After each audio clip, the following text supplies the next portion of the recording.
Hello everyone, स्वागत है आप सभी लोगों का कल्याण इंस्टीट्यूट यूट्यूब चैनल पे। आज हम इस वीडियो के अंतर्गत डिफ्लेटर जीडीपी यानी कि डिफ्लेटर जीडीपी को जानने और समझने का प्रयास करेंगे कि ये डिफ्लेटर जीडीपी होती क्या है, किस तरह से होती है, इसके अंतर्गत क्या होता है। तो आज की इस वीडियो के अंतर्गत हम यही समझने का प्रयास करेंगे। तो आप इस वीडियो को अंत तक जरूर देखिएगा और अगर चैनल को सब्सक्राइब नहीं किया है तो चैनल को जरूर सब्सक्राइब कर दीजिएगा। तो चलिए समझते हैं कि ये डिफ्लेटर जीडीपी दरअसल होती क्या है, किस तरह से है।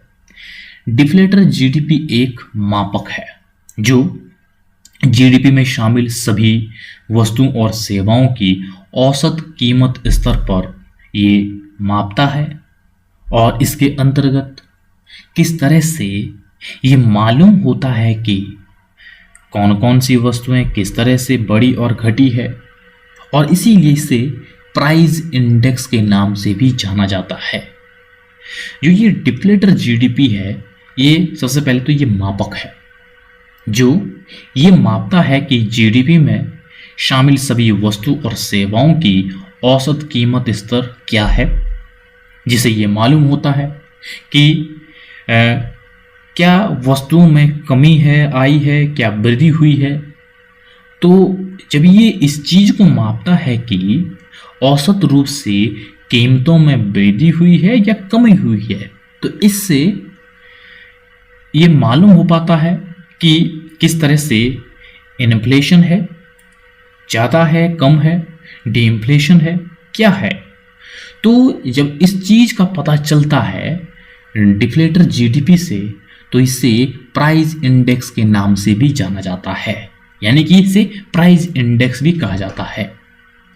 डिफ्लेटर जीडीपी का मुख्य उद्देश्य क्या होता है कि कीमतों में क्या उतार चढ़ाव हुआ है, यानी कि इन्फ्लेशन है या डिफ्लेशन है, क्या है, कमी हुई है या वृद्धि हुई है कीमतों में।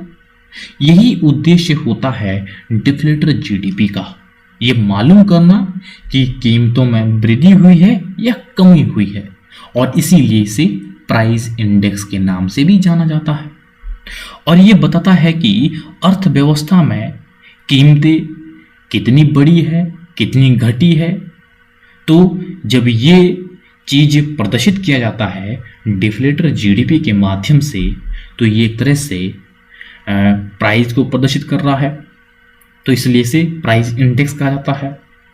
इसको किस तरह से निकाला जाता है, डिफ्लेटर जीडीपी बराबर नॉमिनल जीडीपी भाग रियल जीडीपी और गुणा 100।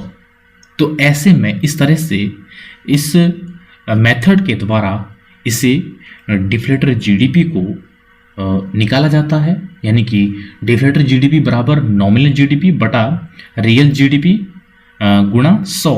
तो इस सूत्र के द्वारा इस तरह से ये डिफ्लेटर जीडीपी को निकाला जाता है, कैलकुलेट किया जाता है। तो यहाँ पे डिफ्लेटर जीडीपी में सबसे इम्पोर्टेंट ये है कि इसके द्वारा किस तरह से औसत कीमत स्तर का पता लगाया जाता है कि कितनी वृद्धि हुई है या कितनी कमी हुई है। ये इन्फ्लेशन डिइन्फ्लेशन को एक तरह से मापता है, क्या वस्तु की कीमतों में अर्थव्यवस्था में कमी हुई है या वृद्धि हुई है। तो इस चीज़ को ही बताता है ये डिफ्लेटर जीडीपी, और इसीलिए से प्राइस इंडेक्स के नाम से भी जाना जाता है। तो आज की इस वीडियो के अंतर्गत हमने डिफ्लेटर जीडीपी को समझा कि डिफ्लेटर जीडीपी ये क्या है, किस तरह से है। तो मुझे उम्मीद है कि आपके लिए जो ये वीडियो है, ये वीडियो काफ़ी उपयोगी रही होगी।